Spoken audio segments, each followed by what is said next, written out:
Hello, welcome back to the channel. I am the very amateur watchmaker, and in this video, I'd like to show you how a mechanical watch movement actually works.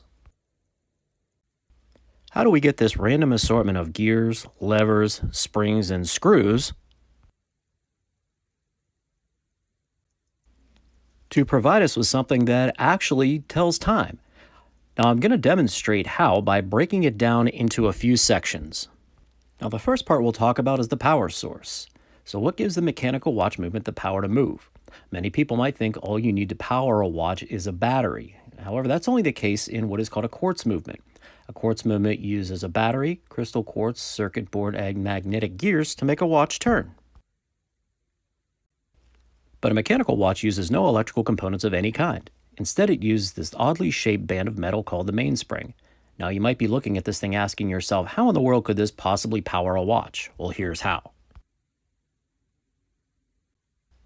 The mainspring comes tightly coiled inside this piece called the mainspring barrel. It is attached in the center by a piece called the arbor. Once the lid is secured, you now have your power source. The mainspring barrel rests in the base plate, ready to power the next section, the train of wheels. That includes the center wheel, the third wheel, the fourth wheel, which also provides the power to the second hand on the opposite side of the movement. And finally, what is called the escape wheel. Now, we'll talk about the importance of the escape wheel shortly.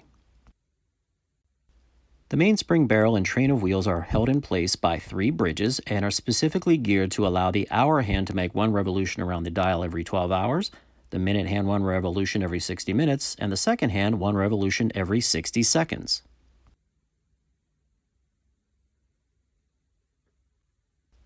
Now, rotating the mainspring barrel causes the train of wheels to spin, but as you can see, the wheels are spinning much faster than they should to keep accurate time.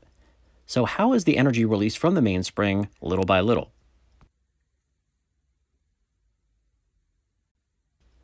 That is done through the escape wheel in something called the pallet fork. Now, the pallet fork has 2 synthetic ruby jewels on either side. When held in place by the pallet fork bridge and rocked side to side, you can see the escape wheel slowly turning little by little. But what is going to keep that pallet fork rocking side to side? That is the next part of the movement called the balance wheel. Now, the balance wheel has a tiny impact jewel that rests firmly inside the pallet fork. And with this very thin coil of metal called the hairspring, the wheel will oscillate side to side, pushing the pallet fork back and forth, thus releasing the energy from the mainspring through the train of wheels little by little.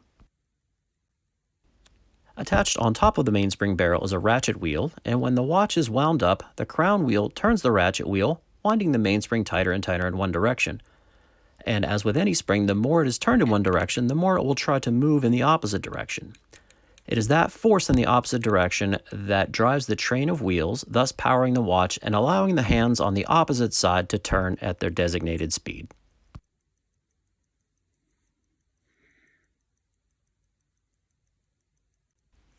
Now that we've covered what makes the movement actually move, let's wrap this up with how we set and wind the watch.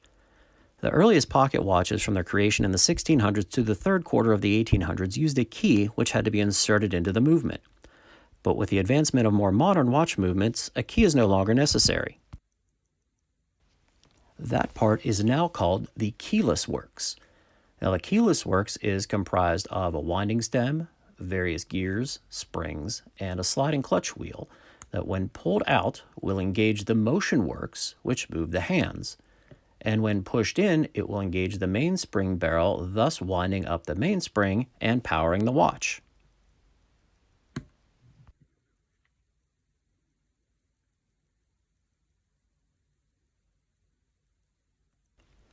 When all of these parts come together, you have everything needed to have a very accurate timepiece. I hope you've enjoyed this video and found it informative. If you feel I've earned it, please like, share, and subscribe.